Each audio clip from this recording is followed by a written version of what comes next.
All right, I forgot to mention in the last video that students pay better attention if they find their faculty members to be a little silly during these. So I'll be filming them on location throughout our vacation. This is our Christmas tree here on vacation. My mom likes to pack it and then repack it again every year. So we've had it for about 15 years. I try to get her not to bring it. Okay, so this is the video where we're gonna talk about what to do when a client first comes in your door. So the first thing that you're gonna do is begin to build rapport, and that happens the moment you meet a client. So the first thing you wanna do is go ahead and introduce yourself. It can be as simple as, hi, my name is Sarah and I'm the social worker here. And have them get comfortable. That may be in a seat, it may be in a hospital room, you may be interviewing them in their hospital room, so you need to be kind of cognizant of making sure that they're comfortable when you're talking to them. I always like to ask if this isn't a good time for us to meet. Even if they've come in for an appointment, you kind of want to get their consent that they want to be there.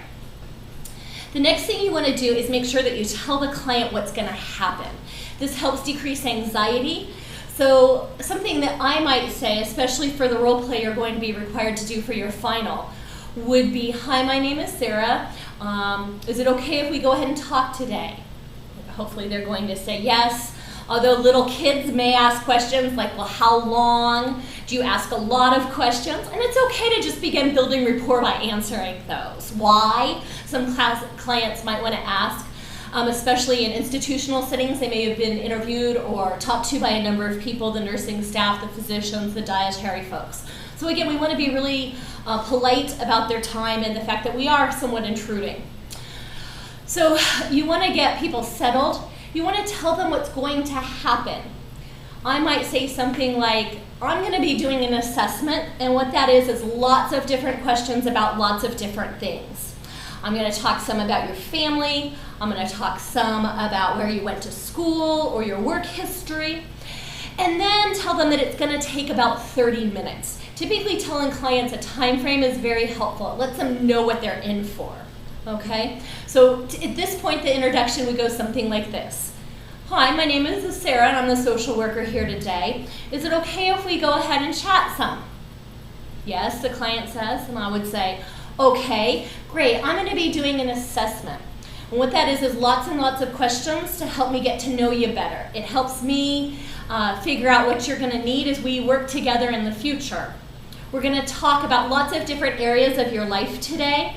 I'm going to ask about family, I'm going to ask about school, I'm going to ask about employment, and that's going to take about 30 minutes, okay? One of the other things that I like to do when I chat with clients is tell them that the assessment switches gears, okay? So I'm transitioning from topic to topic, and I'll just tell them. Some of the questions may seem unrelated, and I'm going to change gears and switch over to, for instance, alcohol history.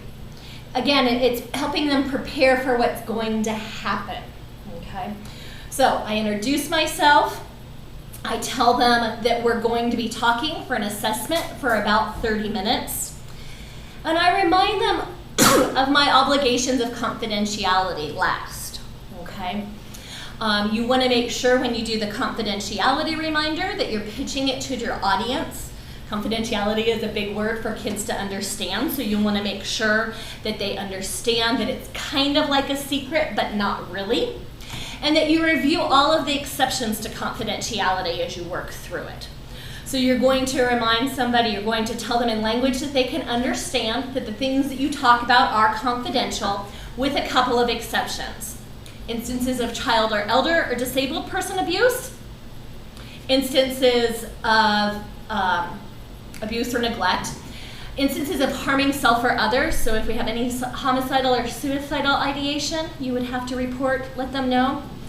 And then you would have to let them know that you may have reporting issues related to accreditation or Medicaid or Medicare billing, that your chart may be audited.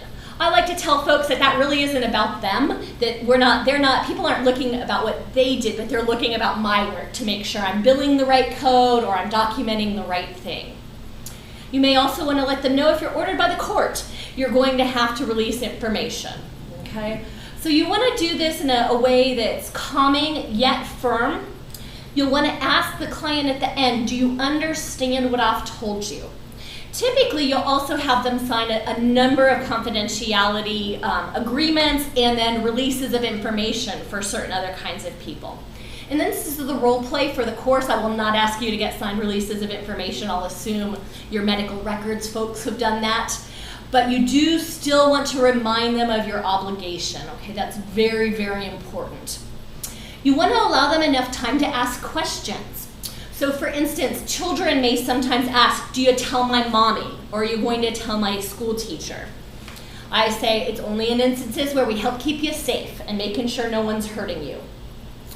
Some elderly people may say right away, oh, I want you to tell my daughter, I can't remember this stuff.